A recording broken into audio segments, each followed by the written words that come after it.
பிறந்த சிறந்த மொழிகளிலே சிறந்தே பிறந்த என்னுடைய தமிழ் அன்னையே, நான் இறந்து பிறந்தாலும் மீண்டும் உன்மகளாகவே பிறக்கும் வரம் தருவாய் தமிழ் அன்னையை வாழ்த்தி வணங்கி, இன்றைக்கு ஒரு ஆசிரியர் தின விழாவிற்காகவும் இலக்கியம் என்ற துவக்க விழாவிற்கும் பேச வந்திருக்கிறேன். நான் நின்று கொண்டிருக்கிற இடம் அதிராம்பட்டினத்தினுடைய காதர் முஹைதீன் ஆண்கள் மேல்நிலை பள்ளி. இந்த இடத்திலே நான் நின்று கொண்டிருப்பதற்கு மிக முக்கியமான காரணம் என்னவென்றால், என்னுடைய ஆசிரிய பெருமக்கள் எனக்கு சொல்லிக் கொடுத்த வழிகாட்டுதல்களால் தான் இன்றைக்கு ஒரு மேடையிலே ஆசிரியர் தின விழாவிற்கு சிறப்பு விருந்தினராக நான் பேச வந்திருக்கிறேன். இது ஒரு இஸ்லாமிய சமூகத்தை சார்ந்த பள்ளி என்பதால் நான் என்ன பேச வேண்டும் என்கிற ஒரு தயக்கத்திலே தான் வந்தேன். ஆனால் இந்த மேடையில் இதுவரைக்கும் பேசி சென்றவர்கள் எல்லாம் காட்டிய வழிகள் இந்த சமூகத்தை சார்ந்ததாகத்தான் இருந்தது. அதனால் இன்றைக்கு இந்த இளைஞர்களுக்கு, இந்த மாணவ சமுதாயத்துக்கு என்ன சொல்ல வேண்டும்? மாணவர்கள் என்பவர்கள் செதுக்கப்பட வேண்டிய சிற்பங்கள் அல்ல, ஒதுக்கப்பட வேண்டிய குப்பைகளும் அல்ல, கோபுரத்திலே ஏற்றி வைக்கப்பட வேண்டிய தீபங்கள். அப்படிப்பட்ட தீபங்களாகிய மாணவ செல்வங்கள் அனைவரையும் முதலாக வணங்கி, மேடையில் அமர்ந்திருக்கிற சான்றோர் பெருமக்களுக்கும், மேடையிலே அமர அனைத்து தகுதிகளும் இருந்தும் மேடையில் அமர இடம் இல்லாததால் கீழே அமர்ந்து ரசித்து கொண்டிருக்கிற சான்றோர் பெருமக்களுக்கும், எனக்கு இந்த அருமையான வாய்ப்பை நல்கிய பள்ளியினுடைய தலைமை ஆசிரியர் அவர்களுக்கும், மாணவர்களுடைய வாழ்க்கையில் வழிகாட்டியாக திகழ்ந்து கொண்டிருக்கிற அனைத்து ஆசிரியர் பெருமக்களுக்கும் எனது அன்பு சார்ந்த வணக்கங்கள். அதிராம்பட்டினத்திலே நான் பேருந்தை விட்டு இறங்கிய போது வானத்திலிருந்து சிறு தூறல்கள் விழுந்த போது எனக்கு ஒரு கவிதை ஞாபகம் வந்தது. நான் புன்னகையை எடுத்து வைத்தேன், வானம் மின்னலை எடுத்து வைத்தது. நான் கண்ணீரை எடுத்து வைத்தேன், வானம் மழையை எடுத்து வைத்தது. நான் என்னுடைய குரலை எடுத்து வைத்தேன், வானம் அதனுடைய இடியை எடுத்து வைத்தது. நான் என்னுடைய உழைப்பை எடுத்து வைத்தேன், வானம் தலை கவிழ்ந்தது என்கிற ஒரு அற்புதமான கவிதையை எழுதிய அந்த கவிதைக்கு சொந்தக்காரர் இந்த பள்ளியில் படித்த முன்னாள் மாணவர், நாங்களெல்லாம் வணங்கி மதிக்கக்கூடிய இலக்கியவாதி அப்துல் காதர் ஐயா அவர்களுடைய கவிதை இந்த அதிராம்பட்டினம் மண்ணில் நான் அமர்ந்தபோது எனக்கு ஞாபகம் வந்தது. அப்படிப்பட்ட உன்னதமான மாணவ செல்வங்களை சுமந்து சென்ற இந்த புண்ணியமான பள்ளியிலே இன்றைக்கு நான் கால்தடம் பதிப்பது மிக பெருமையாக இருக்கிறது. இந்த கல்லூரியில் முன்னால் பணியாற்றிய இயற்பியல் துறை ஆசிரியர் அவர்கள் நடந்து வரும்போது உங்களுடைய கைத்தட்டல்களை பார்த்தபோது எனக்கு மிக நெகிழ்ச்சியாக இருந்தது. அந்த இடத்தில் நான் ஒன்று சொல்ல வேண்டும் என்று ஆசைப்பட்டேன். ஒரு ஆசிரியரால் உருவாக்கப்படக்கூடிய மாணவர்கள் நாளை எதிர்கால சமுதாயத்தினுடைய குடியரசுத் தலைவராக, ஒரு முதலமைச்சராக, மேலும் விஞ்ஞானிகளாக, மருத்துவராக, யாராக வேண்டுமானாலும் உருவாகலாம். ஆனால் ஒரு ஆசிரியரால் உருவாக்கப்படக்கூடிய மாணவர்கள் பல நிலைகளில் உயர்ந்தாலும் ஒரு ஆசிரியர் என்பவர் ஆசிரியராகவே தான் எப்பொழுதும் இருக்கிறார். அதில் என்ன மிகப்பெரிய ஒரு கடமை உணர்ச்சி அவர்களுக்கு இருக்கிறது என்றால், இந்த சமூகம் ஒரு தன்னலமான சுயநலமான சமூகம். தன்னால் உருவாக்கப்பட்டவர்கள் தன்னை விட ஒரு படி உயரும் போது பொறாமை கொள்கிற சமூகத்திலே தன்னால் உருவாக்கப்பட்ட மாணவர்கள் தம்மை விட உயர்ந்த நிலைக்கு செல்லும் போது அதை பார்த்து மகிழ்ச்சி அடையக்கூடிய ஒரு உன்னதமான பிறவி ஒன்று இருக்கும் என்றால் அது ஆசிரிய பிறவிதான். அப்படிப்பட்ட ஆசிரிய பணியை செய்து கொண்டிருக்கிற ஆசிரியர்கள் தின விழாவில் இன்றைக்கு என்ன பேச வேண்டும், ஆசிரியர்களுக்கு சொல்ல வேண்டியது என்ன, மாணவர்களுக்கு சொல்ல வேண்டியது என்ன என்பது என்னுடைய இன்றைய நிலை. என்னுடைய ஆசிரியர் எனக்கு சொல்லிக் கொடுத்தது தான். 6ஆம் வகுப்பிலே நான் படித்த போது என்னுடைய தமிழ் ஆசிரியர் ஒரு இஸ்லாமிய சமூகத்தை சார்ந்த ஒரு தமிழ் ஆசிரியர், அவருடைய பெயர் இமாம். அவர்கள்தான் அன்றைக்கு எனக்கு இன்னைக்கு நான் மேடையில் நின்று இந்த அதிராம்பட்டினம் பள்ளியில் நான் பேசுகிறேன் அப்படின்னா எனக்கு பேச்சுனா என்னன்னு தெரியாது. அந்த காலகட்டத்தில் நான் படிக்க முதல் பெஞ்சில் உட்கார்ந்துருக்கப்ப என்னுடைய ஆசிரியர் கூப்பிட்டு நீ பேசவா அப்படின்னப்ப எனக்கு பேசணும்னா என்னன்னே தெரியாது. இல்லை நீ பேசணும்னு எழுதி கொடுத்து அவர்கள் அன்றைக்கு எனக்கு ஊக்கம் அளித்த ஊக்கம்தான் இன்றைக்கு இந்த இடத்தில் நிற்கிறேன். எனக்கு அவங்க சொல்லிக் கொடுத்த பாடம் ஒன்னே ஒன்று தான். நீ எங்கே பேசினாலும் உன்னுடைய சத்தியத்தை, நீ பேச பேசுகிற வார்த்தைகள் எல்லாம் உண்மையாக இருக்க வேண்டும். நீ என்ன மேடையில பேசுறியோ அதை வாழ்க்கையிலும் கடைபிடிக்க வேண்டும். அதை நீ கடைசி வரைக்கும் கடைபிடித்தாலே நீ எனக்கு செய்த மிகப்பெரிய நன்றி என்று அன்றைக்கு என்னுடைய ஆசிரியர் சொன்னார். இன்றைக்கு நான் அப்துல் கலாம் ஐயா அவர்களுடைய கையால் சென்ற வருடம் கோயம்புத்தூர் கொடிசியாவிலே பரிசு வாங்கிய போதும், வைரமுத்து ஐயா அவர்களுடைய கையிலே பரிசு வாங்கிய போதும் என்னுடைய ஆசிரியருக்கு நான் தொலைபேசியின் வழியாக இந்த நிகழ்ச்சியை சொன்னேன். நான் இவர்களிடமெல்லாம் பரிசு வாங்கினேன் என்று சொன்னபோது அந்த ஆசிரியர் சொன்னார், என்னுடைய பெற்ற பிள்ளை பரிசு வாங்கிய போது கூட நான் இவ்வளவு சந்தோஷப்படவில்லை. என்னுடைய மாணவியாக இன்றைக்கு நீ பரிசு வாங்கிவிட்டு அதை ஞாபகம் வைத்து எனக்கு தொலைபேசியில் சொல்கிறாய் என்றால் இதுதான் நான் ஆசிரியர் பணியாக வேலை செய்ததற்கு எனக்கு கிடைத்த ஒரே ஒரு ஊதியம் என்று சொன்ன அப்படிப்பட்ட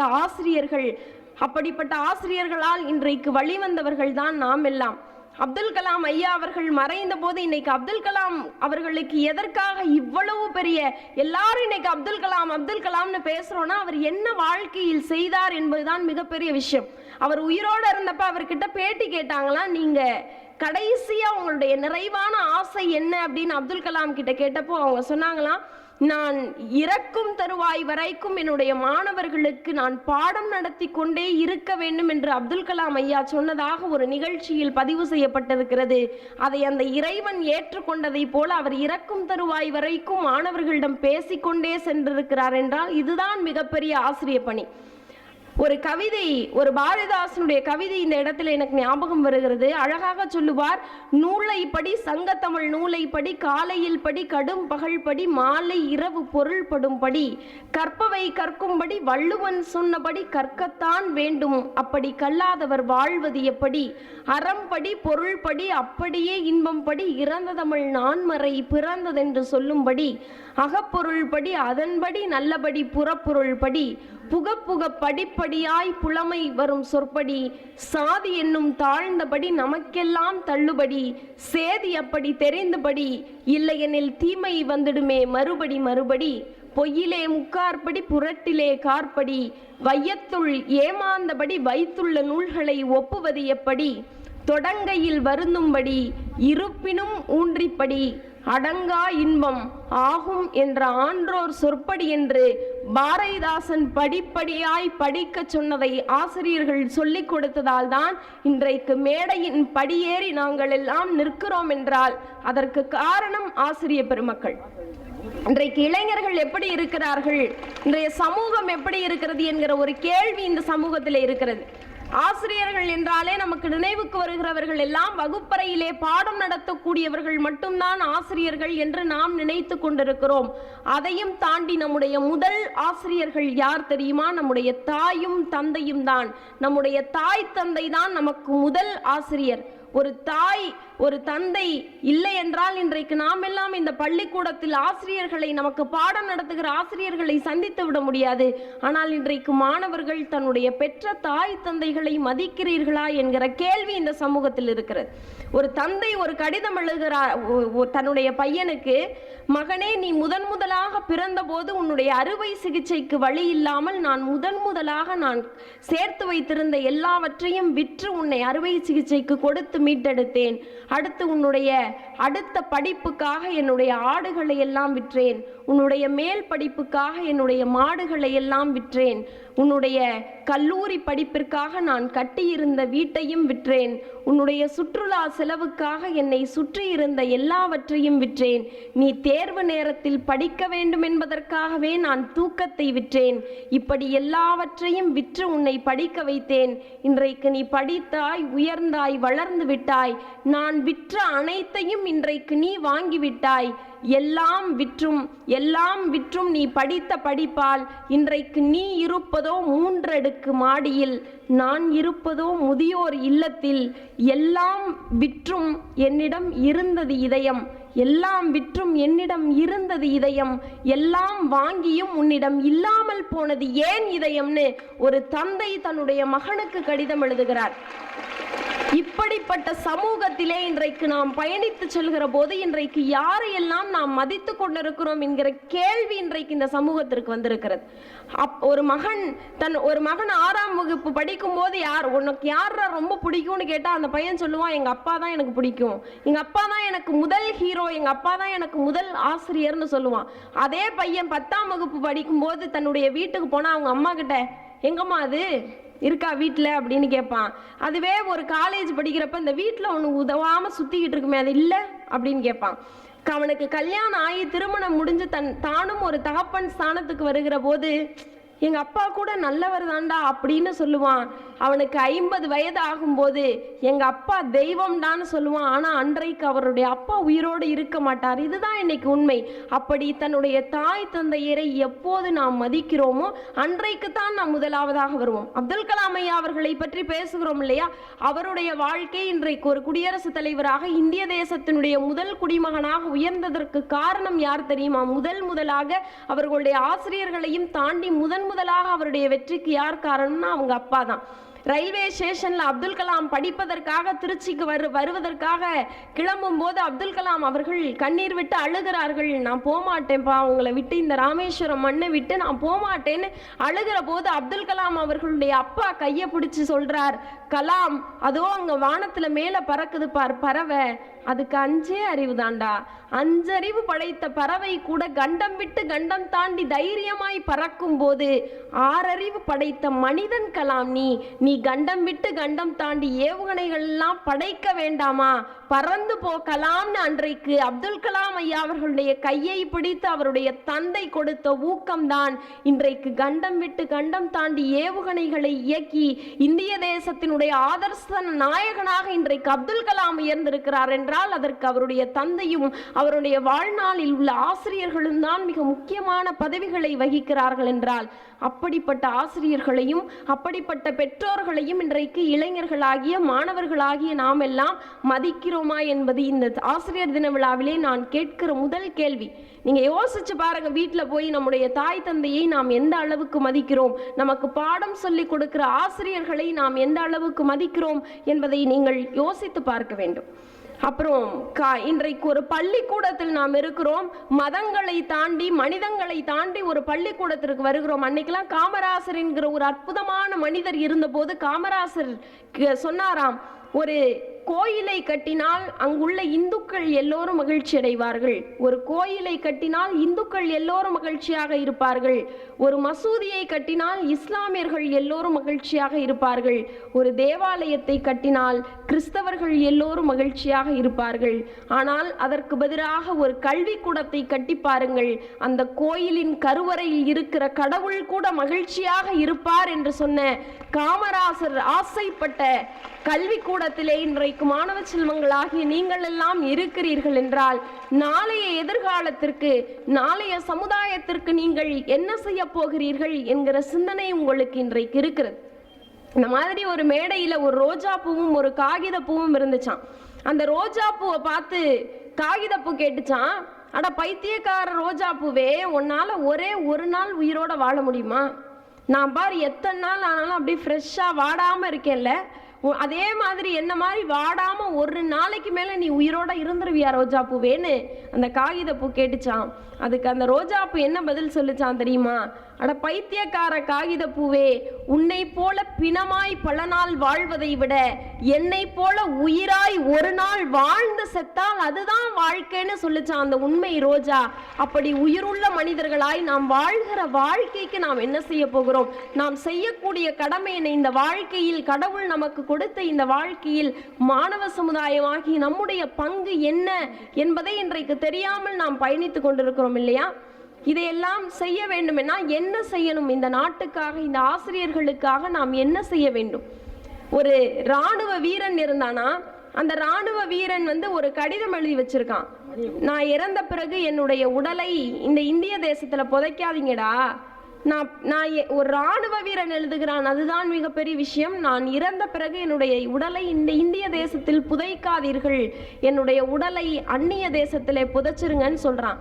அதுக்கு அவனுடைய நண்பன் கேட்கிறான், அட பைத்தியக்கார பயலே, நீ இவ்வளவு கஷ்டப்பட்டு இந்திய தேசத்துக்காக உன்னுடைய மனைவிகளை, உன்னுடைய குழந்தையை, உன்னுடைய குடும்பத்தை விட்டுட்டு நீ வந்த, நீ செத்த பிறகு உன்னோட உடம்பை இங்க புதைக்க கூடாதுன்னு ஏண்டா சொல்றேன்னு கேட்டப்போ அந்த ராணுவ வீரன் என்ன சொன்னான் தெரியுமா? நான் உயிரோடு இருந்தபோது என்னுடைய தேசத்தையே அந்நியன் ஆக்கிரமித்திருக்கிறான் என்பதை நான் கேள்விப்பட்டேன். நான் இறந்த பிறகாவது அவனுடைய தேசத்தின் 6 அடி மண்ணையாவது நான் ஆக்கிரமிக்கணும்டான்னு சொன்னானா. அப்படிப்பட்ட நாட்டுப்பற்று தான் இன்றைக்கு இளைஞர்களுக்கு தேவை, மாணவர்களுக்கு தேவை. இந்த நாட்டுக்காக, இந்த தேசத்துக்காக நாம் என்ன செய்ய போகிறோம் என்கிற உணர்ச்சி நமக்கு தேவை. ஐயா அவர்கள் பேசும்போது சொன்னார்கள், நாட்டு நலப்பணி திட்டத்தின் வாயிலாக இந்த கருவேல மரங்களை எல்லாம் இந்த நாட்டை விற்று அகற்ற வேண்டும் என்று சொன்னார்கள். அப்படிப்பட்ட பொதுநல மனப்பான்மை தான் இன்றைய இளைஞர்களுக்கு தேவை. இன்னைக்கு யாரெல்லாம் நீங்கள் ஹீரோக்கள் என்று நினைத்து கொண்டிருக்கிறீர்கள்? இன்றைக்கு மாணவ சமுதாயம் ஒரு பக்கம் வீணாய் போய் கொண்டிருப்பதற்கு காரணமே ஹீரோக்கள் தான், ஹீரோயின்கள் தான். அதை நான் நிச்சயமாக ஒத்துக்கொள்வேன். ஒரே ஒரு உதாரணம் சொல்லட்டுமா? இன்னைக்கு விவசாயிகள் எல்லாம் தெரியும், ஊருக்கே உழைத்து உழைத்து சோறு போடுகிறவன் விவசாயி. ஆனால் அந்த விவசாயிக்கு ஒருவேளை சாப்பாட்டுக்கு வழி இல்லாம விவசாயி குடும்பத்தோடு தற்கொலை செய்து கொள்கிறான் என்று இன்றைக்கு செய்தித்தாள்களிலே வந்து கொண்டிருக்கிறது. அடுத்த பக்கத்துல நான் பேப்பரை அடுத்த பக்கம் திருப்பி பார்க்கிறேன், அதுல எழுதியிருக்காங்க ஒரு போட்டோவோட, ஒரு நடிகனுடைய பிறந்த நாளுக்கு இளைஞர்கள் எல்லாம் சேர்ந்து கட்டவுட்டிலே பாலபிஷேகம் நடத்தினார்கள் என்று எழுதியிருக்கிறது. என்றால் நான் ஒரே ஒரு கேள்வி இளைஞர்களை பார்த்து கேட்க ஆசைப்படுகிறேன். உள்ளூரிலே விவசாயிகள் உணவுக்கே வழி இல்லாமல் உயிர் விடும் நிலையில் இருக்க, உயிரில்லாத கட்டவுட்டிற்கு பால் குடம் சுமப்பதற்காகவா அன்றைக்கு உங்களுடைய தாய் உங்களை சுமக்க பனிக்குடம் சுமந்தாள் என்கிற கேள்வி எனக்கு வருகிறது. யாரையெல்லாம் நீங்க ஹீரோக்கள் நினைச்சுக்கிட்டு இருக்கீங்க? அப்துல் கலாம் இறந்த போது என்கிற சொல்கிறதை விட இந்த மண்ணை விட்டு மறைந்த போது, இந்த உலகத்திலே நம்மை விட்டு மறைந்த போது எல்லோரும் அப்துல் கலாமிற்காக சென்றோம். ஆனால் ஒரு நடிகன் தன்னுடைய பிறந்த நாளுக்கு கேக் வெட்டி கொண்டாடி கொண்டிருக்கிறான் என்றால் இன்றைக்கு ஹீரோக்கள் எல்லாம் உண்மையான ஹீரோக்கள் யார்? யாரெல்லாம் உண்மையான ஹீரோ என்பதை தெரியாமல் இந்த சமூகம் பயணித்துக் கொண்டிருக்கிறது என்றால் அதெல்லாம் நம்ம என்ன பண்ணணும்?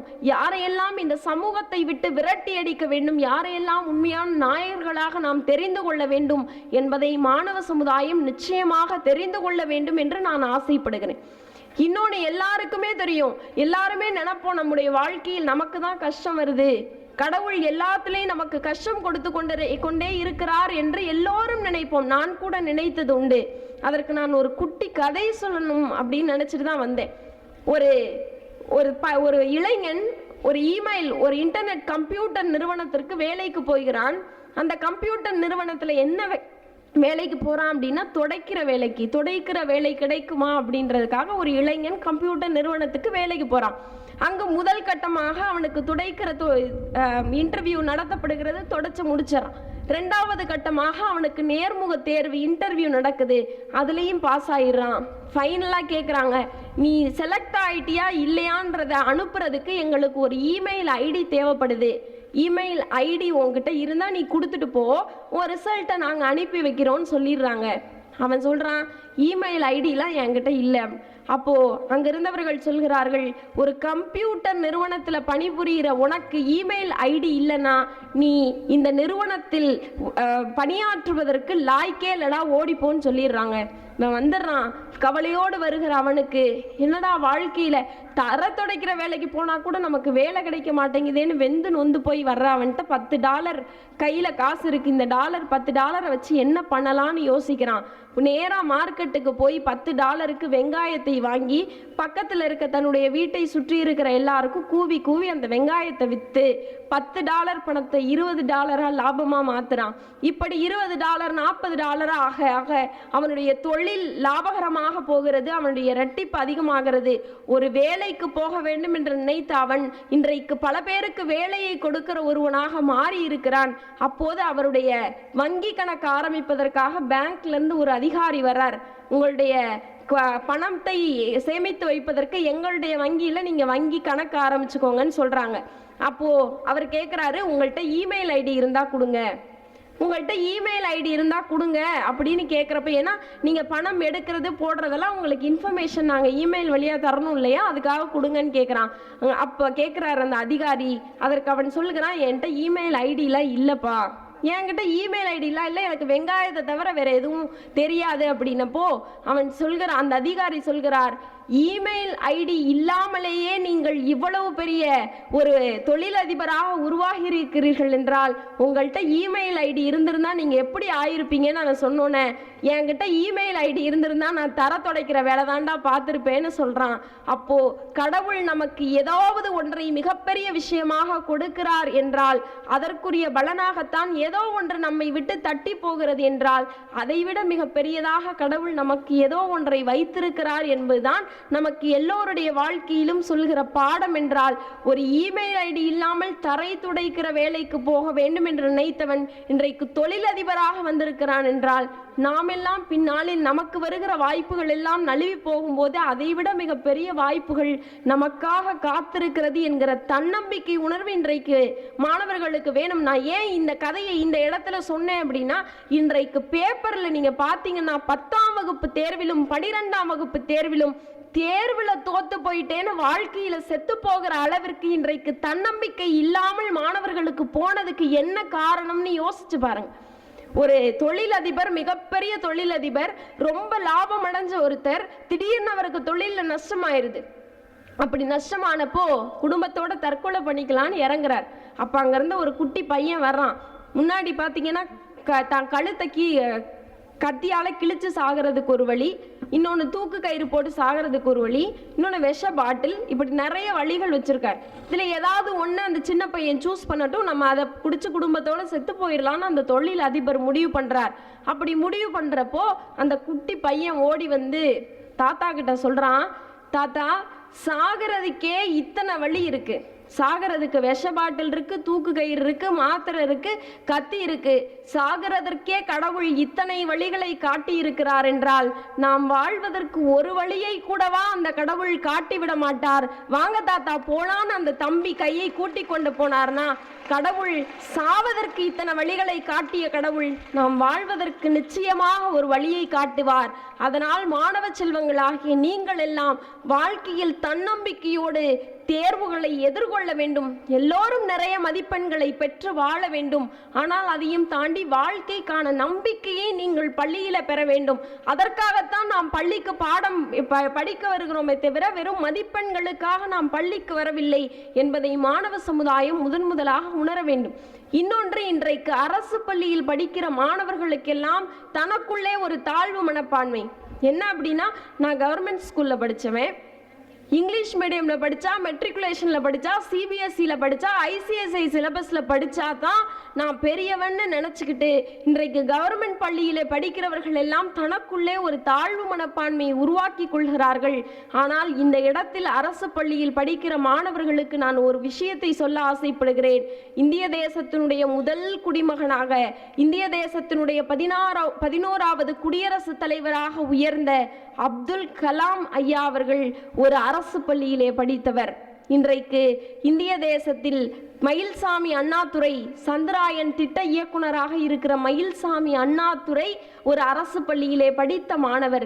இப்படி அரசு பள்ளியில் படித்தவர்கள் தான் இன்றைக்கு பல சாதனைகளை படைத்து கொண்டிருக்கிறார்கள் என்றால், நீங்கள் எல்லாம் அரசு பள்ளியிலே படிக்கிற மாணவர்கள் நாளைக்கு எதிர்கால சமுதாயத்தினுடைய சாதனை பக்கங்களில் உங்கள் சாதனையும் இடம்பெறும் என்கிற நம்பிக்கையோடு நீங்கள் வரணும். அரசு பள்ளியில படிக்கிறவங்களுக்கு இன்னொரு மிகப்பெரிய தாழ்வு மனப்பான்மை என்ன அப்படின்னா, ஆங்கிலம் தான் மிகப்பெரியது, ஆங்கிலம் எனக்கு தெரியாது அப்படின்னு நிறைய பேர் இன்னைக்கு நினைச்சுக்கிட்டு இருக்காங்க. என்னுடைய வாழ்க்கை வழியாக என்னுடைய சொந்த அனுபவத்தில் நான் ஒன்று சொல்லணும் அப்படின்னா, நான் படித்தது, இன்றைக்கு நான் பணியாற்றி கொண்டிருப்பது எல்லாமே ஆங்கிலம்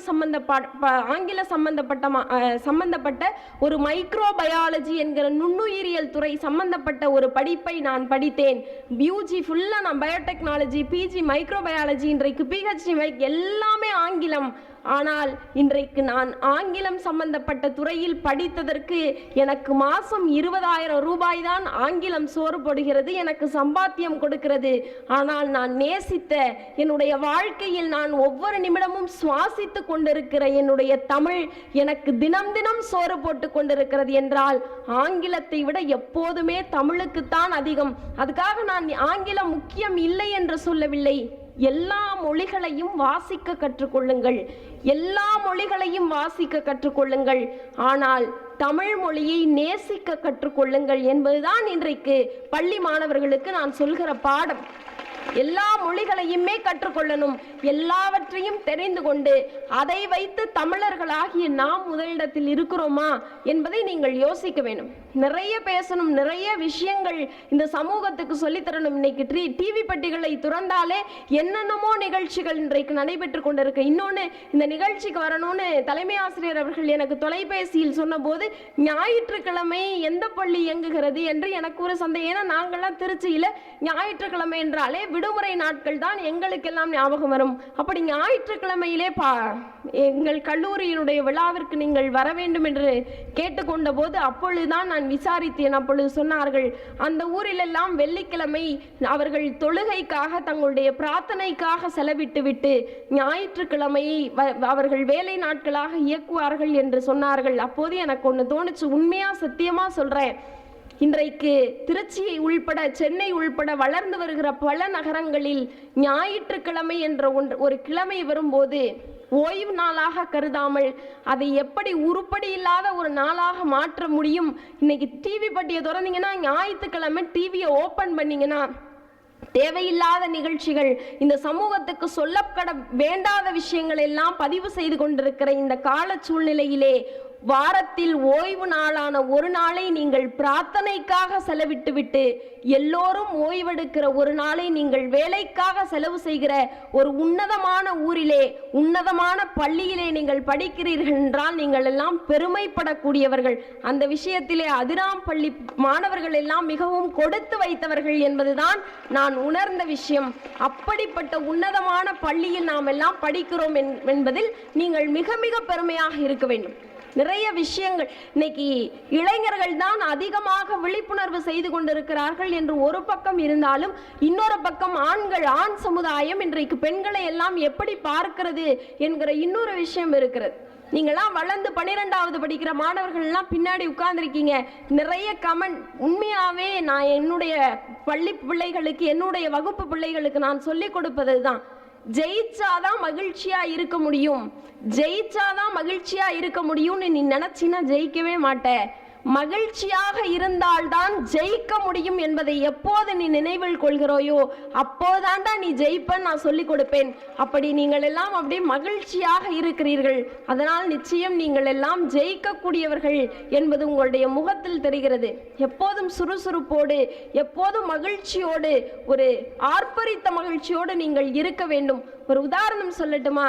ஒரு கால்பந்து, நான் சொல்றது அப்படியே நீங்க கனவுள் இல்லையோ கண்ணு முன்னாடி இமேஜின் பண்ணி பார்த்துக்கிட்டே வந்தா தெரியும். ஒரு கால்பந்து, அந்த கால்பந்து எதுல இயங்குது அப்படின்னா காத்தால. ஸ்போர்ட்ஸ் ஸ்டூடெண்ட்ஸுக்கெல்லாம் தெரியும், கால்பந்தை காற்றால் இயங்கக்கூடியது. ஒரு பக்கம் கால்பந்து, இன்னொரு பக்கம் என் கையில ஒரு புல்லாங்குழல். புல்லாங்குழலும் காத்தால, நம்முடைய மூச்சு காத்தால அதை ஊதும்போது தான் அது இசையா வரும். ஒரு பக்கம் கால்பந்து, இன்னொரு பக்கம் புல்லாங்குழல். ஆனால் அந்த கால்பந்து என்ன பண்ணும்? தனக்கு வருகிற காற்றை கால்பந்து தனக்குள்ளே வச்சுக்கும். எந்த வெளியில எதுக்கும் கொடுக்காம ஒரு கால்பந்துங்கிறது தன்னோட இதுக்குள்ள மட்டும் அந்த கால்பந்து காற்றை வச்சுக்கும். ஆனா புல்லாங்குழல் என்ன பண்ணும்? தனக்கு வருகிற காற்றை இசையாக கொடுக்கும். தனக்குள்ள வச்சுக்காத, அது இசையா அப்படியே புல்லாங்குழல் ஊதும் போது அதிலிருந்து வருகிற காற்று இசையாக மற்றவர்களுக்கு போகும். இதில் என்ன செய்தி புல்லாங்குழலும் கால்பந்தும் இந்த சமூகத்துக்கு சொல்லுது அப்படின்னா, தனக்கு வருகிற காற்றை தனக்குள்ளே வைத்துக் கொள்வதால் கால்பந்து எல்லோருடைய காலிலும் உதைபடுகிறது. ஆனால் தனக்கு வருகிற காற்றை புல்லாங்குழல் இசையாக மற்றவர்களுக்கு தருவதால் அது எல்லோராலும் முத்தமிடப்படுகிறது. என்றால் இந்த சமூகத்திலே சுயநலம் உள்ளவர்கள் உதைபடுவார்கள், பொதுநலம் உள்ளவர்கள் எப்போதும் முத்தமிடப்படுவார்கள். அப்படிப்பட்ட பொதுநலம் உள்ளவர்களாக மாணவ சமுதாயம் வளர்ந்து வர வேண்டும். அதுதான் எங்களுடைய ஆசை. அதே மாதிரி ஒரு மரத்துல ஒரு தேனியும் ஒரு தேனி கூடு கட்டிக்கிட்டு இருந்துச்சான். அந்த தேனியை பார்த்தா நமக்கெல்லாம் என்ன தோணும்? சின்ன பசங்க நீங்கெல்லாம் தேன் கூட்டை பார்த்தாலே அதை அடிச்சு கலைக்கணும்னு தான் நம்ம நினைப்போம் இல்லையா? தன்னம்பிக்கைக்கு மிகப்பெரிய உதாரணம் இந்த சமூகத்துல நம்ம ஒரு மிகப்பெரிய உதாரணம் தன்னம்பிக்கைக்கு யாரு அப்படின்னா அந்த தேனியை தான் சொல்லுவோம். ஏன் அப்படின்னா அந்த தேனி தேன் கூடு கட்டிக்கிட்டு இருந்துச்சான்.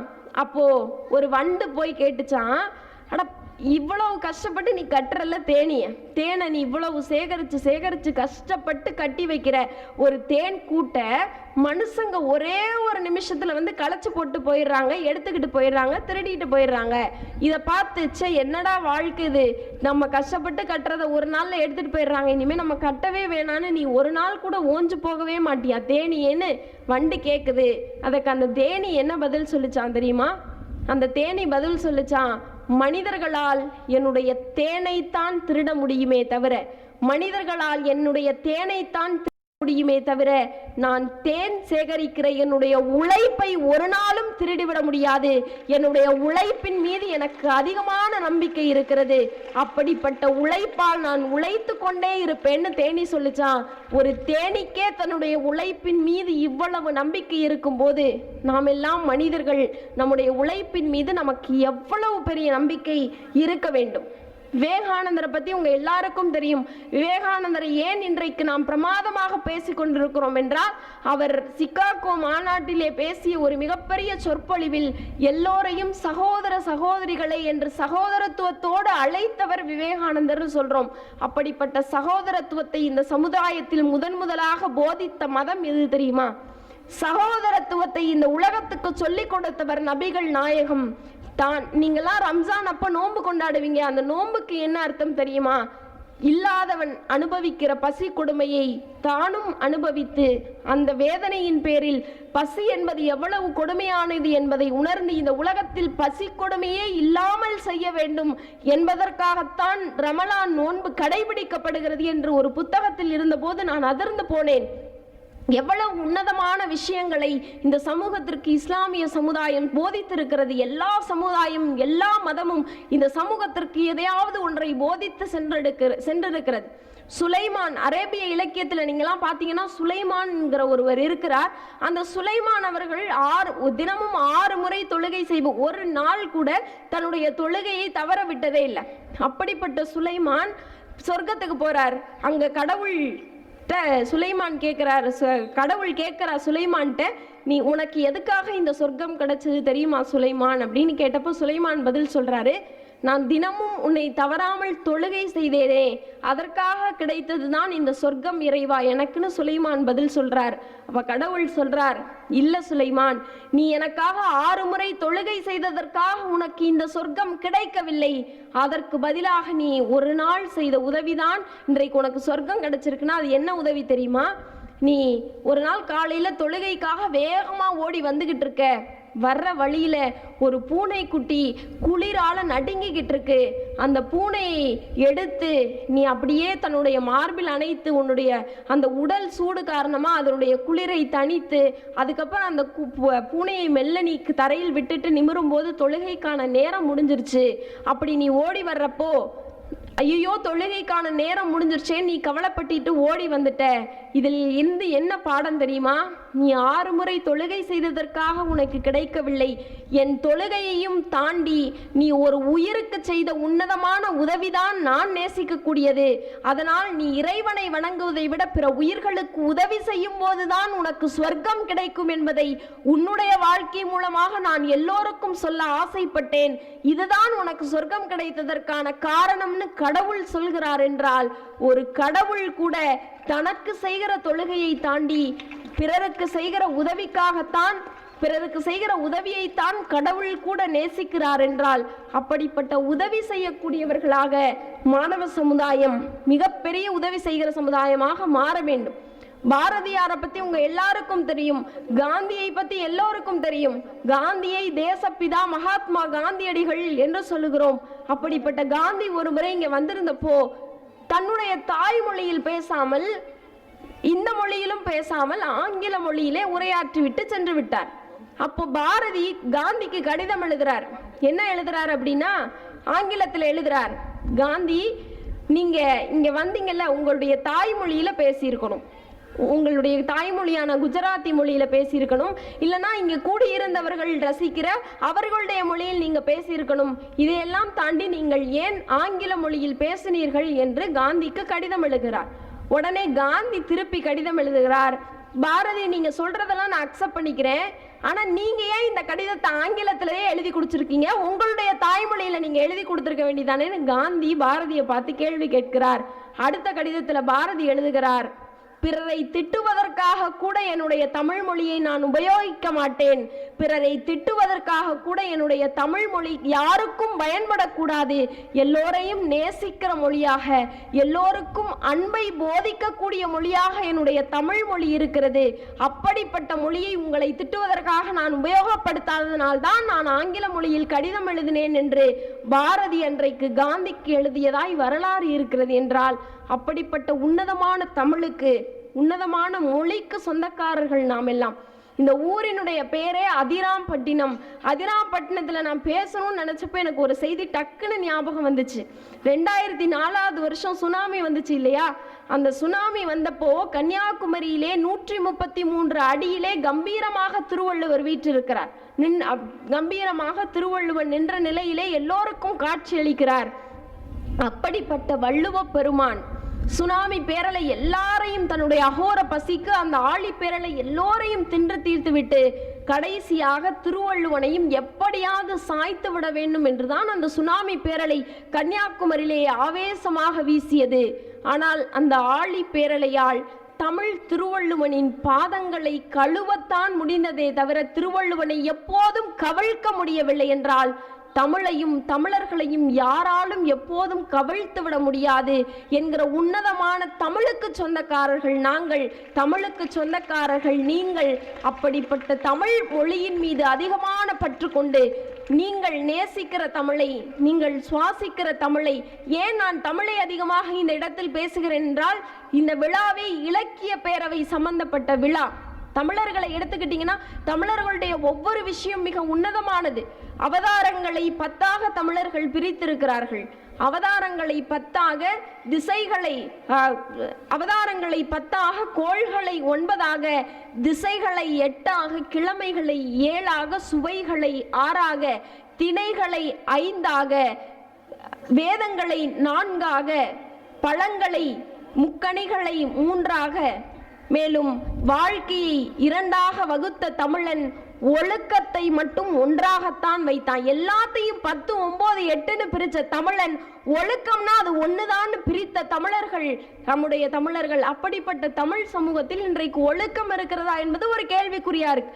ஒரு ஆங்கில நாட்டுக்காரன் நம்ம தமிழ்நாட்டுக்கு வந்தானா, வந்தப்ப கேட்டானா, உங்க நாட்டுல உங்களுடைய பெண்களை எல்லாம் பார்த்து எனக்கு கை கொடுக்கணும்னு ஆசை, நான் கை கொடுத்தா உங்க பெண்கள்லாம் ஏன்டா கை கொடுக்க மாட்டேங்கிறாங்க, வணக்கம் சொல்றாங்கன்னு அந்த ஆங்கில நாட்டுக்காரன் நம்முடைய தமிழ்நாட்டுக்காரன்ட்ட கேட்டிருக்கான். அதுக்கு தமிழ்நாட்டுக்காரன் என்ன பதில் சொன்னானா தெரியுமா? உங்க நாட்டில் உங்களுடைய மகாராணி இருக்காங்கல்ல, அந்த மகாராணியை பார்த்து நான் ஒரு தடவையாவது கை கொடுக்கணும்னு ஆசைப்படுறேன் அப்படின்னு சொல்லியிருக்கான். அதுக்கு டே என்ன பேசுற நீ, என்னுடைய நாட்டினுடைய மகாராணி, அவங்களோட கையை நீ ஈஸியா கை கொடுத்துட முடியுமா அப்படின்னு கேட்டப்போ நம்முடைய தமிழ்நாட்டுக்காரன் சொல்றான், எப்படி உங்களுடைய நாட்டில் உங்களுடைய மகாராணியை பார்த்து அவ்வளவு எளிதாக கைகுலுக்கி விட முடியாதோ, எங்களுடைய நாட்டில் நாங்கள் எல்லா பெண்களையுமே மகாராணிகளாகத்தான்டா பார்க்கிறோம், அதனால் எங்களுடைய நாட்டு பெண்களிடம் நீங்கள் அவ்வளவு எளிதாக கை கொடுத்து விட முடியாதுன்னு சொன்ன பண்பாட்டுக்கு சொந்தக்காரர்கள் நாம். அவ்வளவுதான். இன்னைக்கு நம்ம நினைச்சு சில விஷயங்களை பெருமைப்படலாம். அப்படிப்பட்ட பண்பாடு உடைய இந்த இந்திய தேசம் இன்னைக்கு எப்படி போயிடுச்சு? எங்க பார்த்தாலும் கற்பழிப்பு, பாலியல் பலாத்காரங்கள். ஒரு படிக்கிற பையன் தான் படிக்கிற வயதில் கேட்கக்கூடாத, செய்யக்கூடாத விஷயங்களை எல்லாம் இன்றைக்கு இளைய சமுதாயம் செய்து கொண்டிருக்கிறது. சாதனைகளை மட்டுமே எப்போதும் நீங்க நல்லா இருக்கீங்கன்னு பேசுறதை விட பிழைகளை எல்லாம் சுட்டி காட்டி அதை எப்படி நீக்கிறதுன்றத பேசுறப்பதான் இந்த சமூகத்திற்கான உண்மையான விடிவு கிடைக்கும் என்பதை உணர்ந்தவள் நான். அதனால நான் எந்த மேடைக்கு போனாலும் நீங்க ஜெயிச்சிட்டீங்க, நீங்க சாதிச்சிட்டீங்கன்னு பேசுறதை விட இந்த சமூகத்தில் என்ன பிழைகள் இருக்கிறதோ அதை என்னத்தெல்லாம் நம்ம நீக்கணும் என்பதுதான் மிகப்பெரிய விஷயமாக இருக்கிறது. மாணவர்கள், நான் பேசுவது எல்லாமே இந்த உங்களுக்கானது, நாளை எதிர்காலத்துக்குரியது. அதையெல்லாம் நீங்கள் எப்படி எந்த மனநிலையில் எடுத்துக்கொள்ள போகிறீர்கள் என்பது எனக்கு தெரியவில்லை. முடிந்ததை ஒரு கவிதை அழகா சொல்லுவாங்க, முடிந்ததை செய்பவர்கள் முடிவெட்டி கொள்கிறார்கள், முடிந்ததை செய்பவர்கள் முடிவெட்டி கொள்கிறார்கள், முடியாததை செய்பவர்கள் தான் முடிசூட்டி கொள்கிறார்கள் என்று சொல்வார்கள். அப்படி முடியாததை எல்லாம் செய்து நீங்கள் முடிசூட்டி கொள்பவர்களாக வரும்போதுதான் இந்த தேசத்திற்கான உண்மையான விடிவு காலம் பிறக்கும். அது எப்போது நடக்கிறதோ அப்போதுதான் இந்த தேசம் சரியான பாதையில் செல்வதாக நாம் அனைவரும் உணர முடியும். விவேகானந்தர் பத்தி சொன்னேன் இல்லையா, அந்த விவேகானந்தர் சகோதர சகோதரிகளேன்னு சொன்னார். அப்படிப்பட்ட விவேகானந்தர்கிட்ட போய் ஒரு பெண் போறா, உங்களை நான் திருமணம் செய்து கொள்ளணும்னு ஆசைப்படுறேன் அப்படின்னு விவேகானந்தர், நான் உங்களால் தாயாக வேண்டும்னு விவேகானந்தர் சொல்றார். அப்போ விவேகானந்தர் பதிலுக்கு சொல்றார், நீ என்னால தாயாகணும்னா ஒரே ஒரு விஷயம் சொல்றேன், நீ என்னால தானே தாயாகணும், இதோ நான் உன்னுடைய காலில் விழுகிறேன், என்னை உன்னுடைய மகனாக ஏற்றுக்கொள், நான் இப்போது நீ எனக்கு இப்போது தாயாக விடுவாய் என்று சொன்னவர் விவேகானந்தர். அப்படி மிக சமுதாய ஒழுக்கங்களை சொல்லிக் கொடுத்த இந்த இந்திய தேசம், அப்துல் கலாம் ஆகட்டும், காந்தி ஆகட்டும், விவேகானந்தர் ஆகட்டும், காமராஜர் ஆகட்டும், யாராக இருந்தாலும் ஒழுக்கத்தை சொல்லிக் கொடுத்த இந்த தேசம், சமூக பற்றை சொல்லிக் கொடுத்த இந்த தேசம், நாட்டுப்பற்று என்றால் என்ன என்பதை சொல்லிக் கொடுத்த இந்த இந்திய தேசம், அப்படிப்பட்ட தேசத்துக்கு சொந்தக்காரர்கள் நாம்.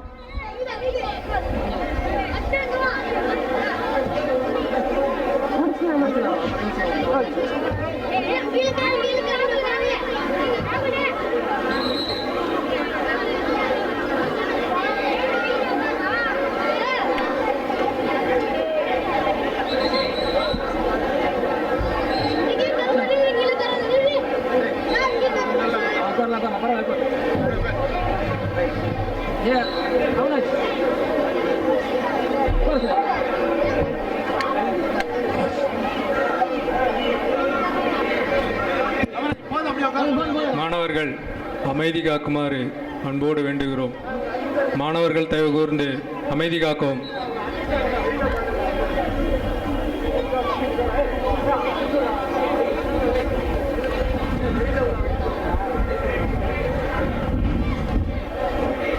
காமராஜ் அப்படி நிழலுக்கு அனுப்பிச்சிருங்க.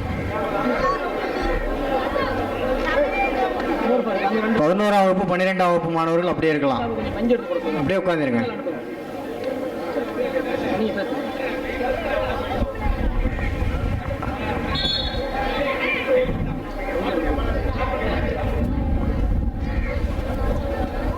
இந்த தேசத்தில் இன்னைக்கு இளைஞர்களுக்கு சொல்லக்கூடிய செய்தி அதுதான்.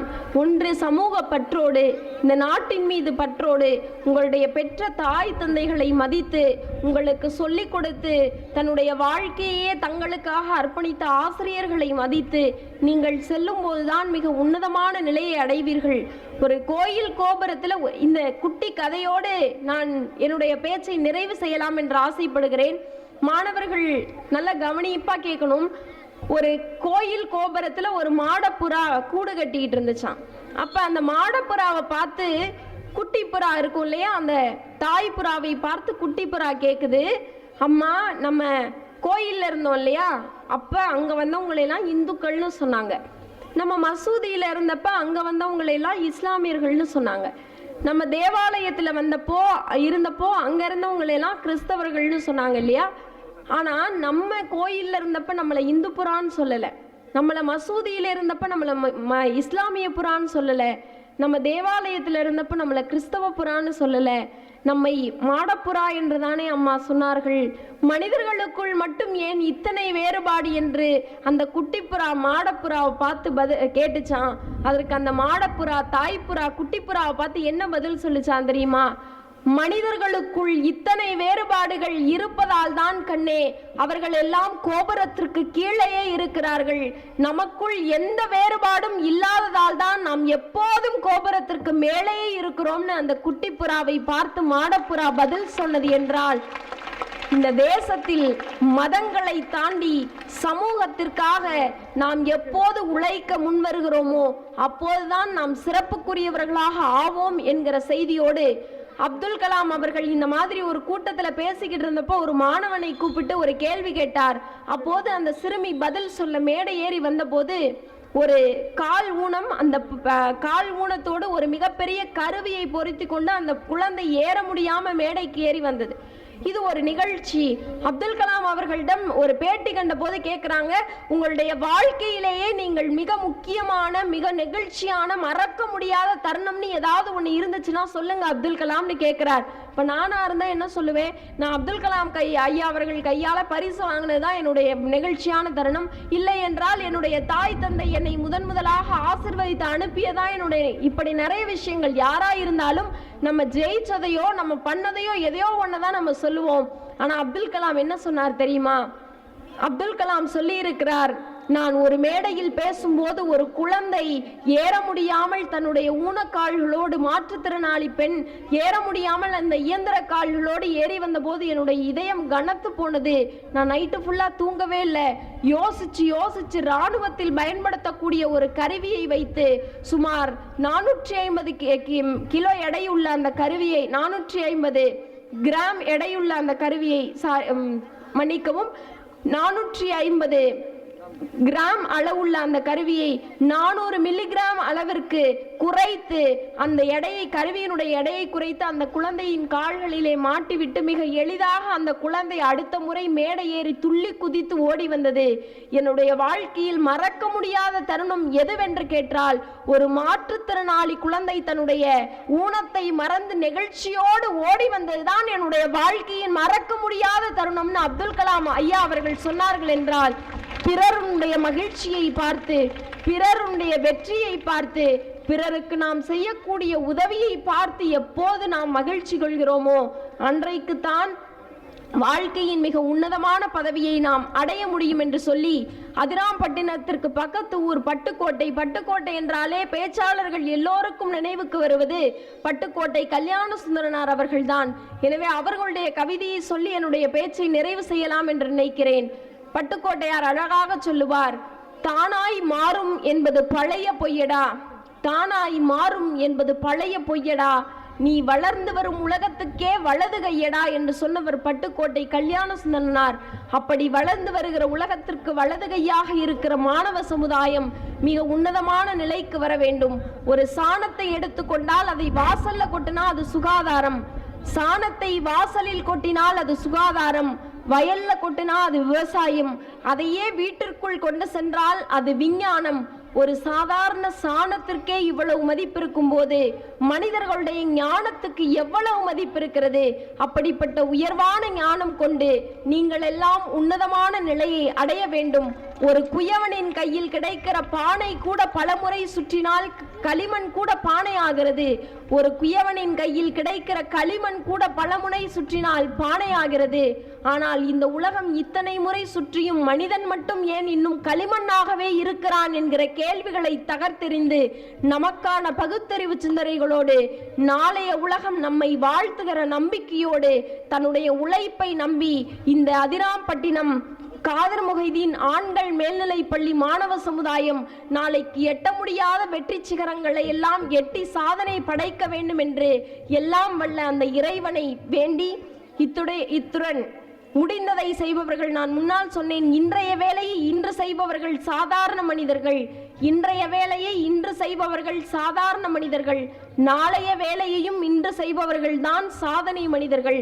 அப்படி நாளைய வேலையையும் இன்றே செய்து சாதனை மனிதர்களாக நீங்கள் உருவெடுக்க வேண்டும் என்று சொல்லி நல்லதொரு வாய்ப்பிற்கு எனக்கு கொடுத்த அனைவருக்கும் நன்றி கூறி அமைகிறேன். நன்றி, வணக்கம்.